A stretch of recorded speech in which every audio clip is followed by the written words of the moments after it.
Hello.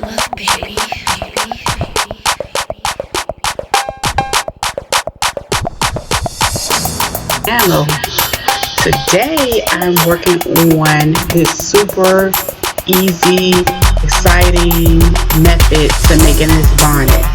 If you're not into elastic, this is it. Started out by folding my fabric, and as you can see, I unfolded it and folded it all back together. This method works better for me because I'm making at least 4 at one time. But anyway, use your pattern, sit down some weights. If it's too thick, add some pins to keep it from shifting. So with mine, I added my weights and I took my time cutting around the circle.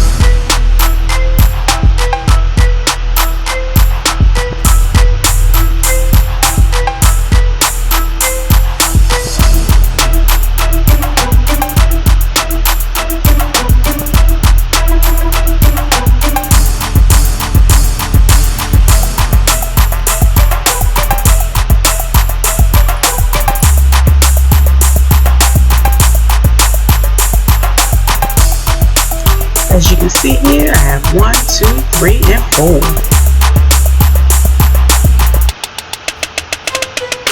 However, for this video, I'm only using 1. So to situate my fabric, I took the Ankara and I'm basically putting them wrong sides touching. So the top part, the good parts, are not touching one another.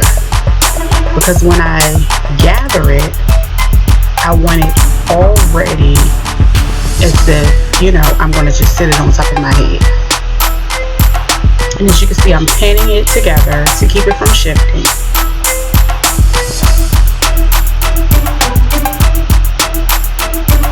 And if you're new to this, add as many as you need. Don't feel ashamed. If not, do what you do.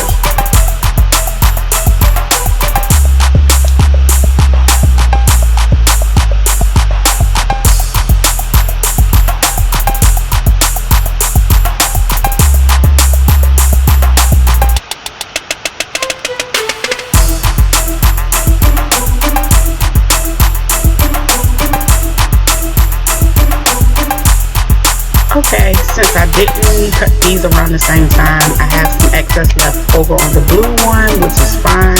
Just gonna cut that off on both sides. Keep moving.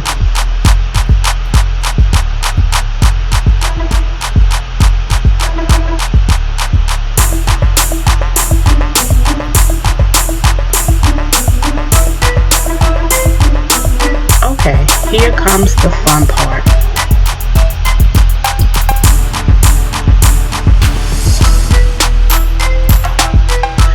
I set my machine on the longest, like the highest number for the stitch width, and I also did it at the top because what I want to do is gather. But for this one, I'm going to do a gather with both of my fabrics together. This is so much easier. And as you can see, I'm getting it started. And I just work my way all the way around. I'm just holding it. I'm not doing anything extra. I'm just supporting the fabric as it eases through the machine.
moving on to my waistband. This is not my waistband, my headband. Oh, silly me.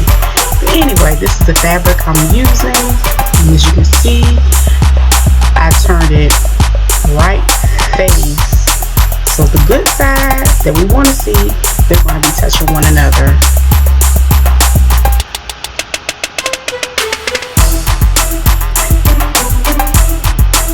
So for this strip of headband, I believe it was 21 inches by 5.5. And if you really needed to check and see if it fits your head, you can take the excess piece of fabric and wrap it around your head, which is fine if you don't have a measuring tape or anything like that, and just leave at least 1 inch. And as you can see, I'm going to sew across there, straight stitch, nothing extra going on. Make sure you reset your machine back to the regular settings because you don't want to gather that. But anyway, I grabbed a couple pins and put in there, stitch back, back stitch, and then you go ahead through, and then when you get to the other end, make sure you back stitch one more time to secure the thread.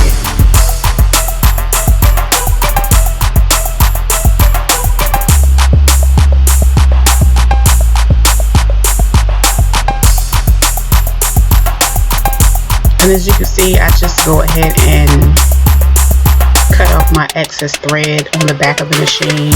You can pull out a seam ripper, scissors, however you do.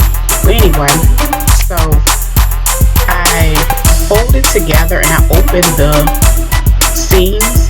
So if you want to press it, it's fine. With this, I just lay them together and folded it over.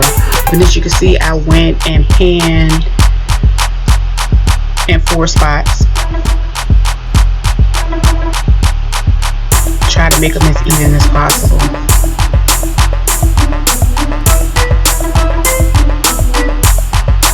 And these 4 spots are actually important for the bonnet as well. But if you have like a marker, you can do that on the bonnet and mark you 4 spots and make it easier to place them together.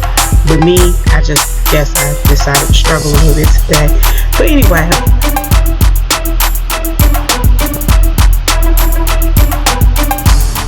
as you can see, I'm just placing the pin right under where I did my zigzag stitch.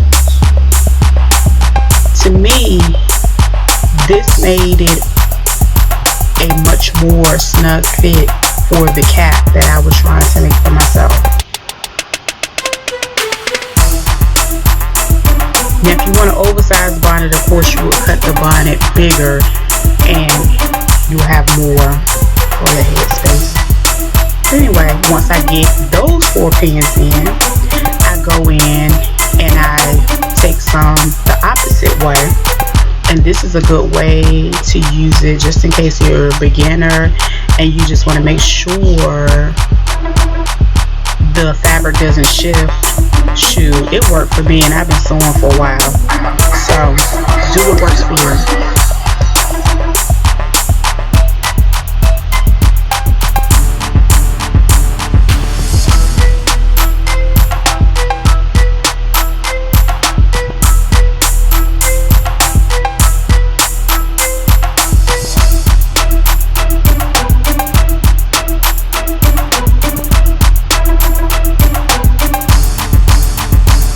Just gonna go and sew around it.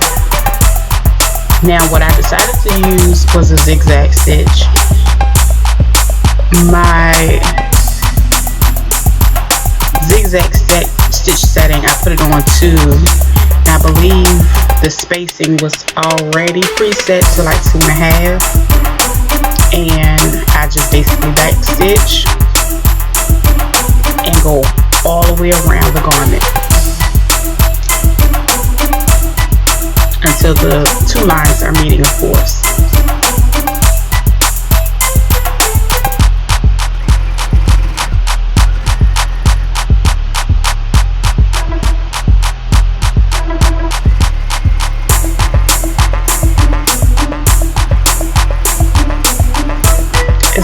As you can see, I I'm using my hand to stretch the blue material a little bit because it does give it a little bit of stretch, because I'm already using the zigzag stitch, and I'm stretching the blue out a little bit more, not pulling it too hard, but it just makes it that much easier for it to snap back on your head.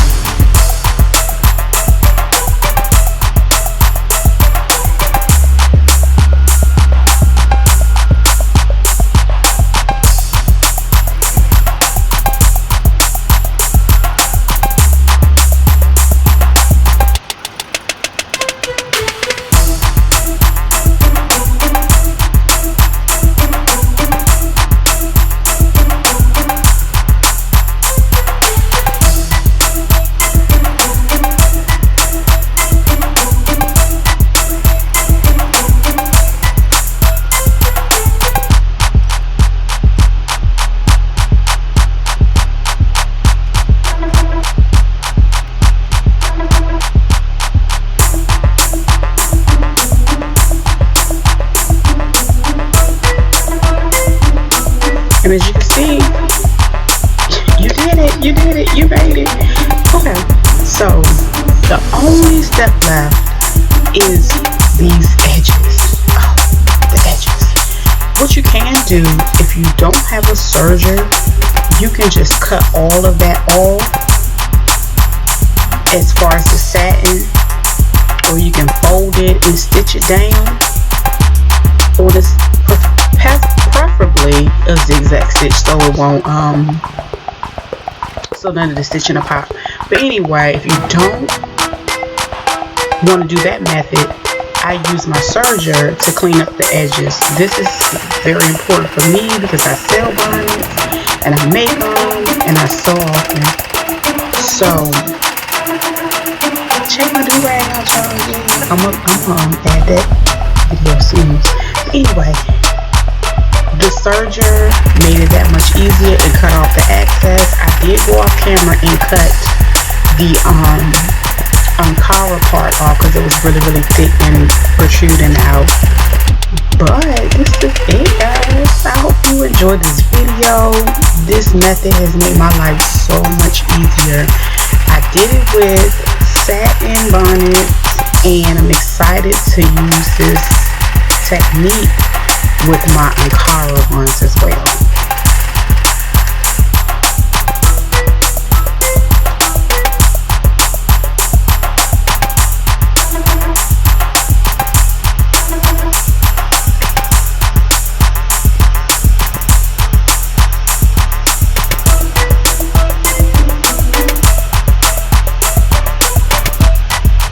Thank you guys again for watching. Please share, like, subscribe to my channel, and I will come back with more videos.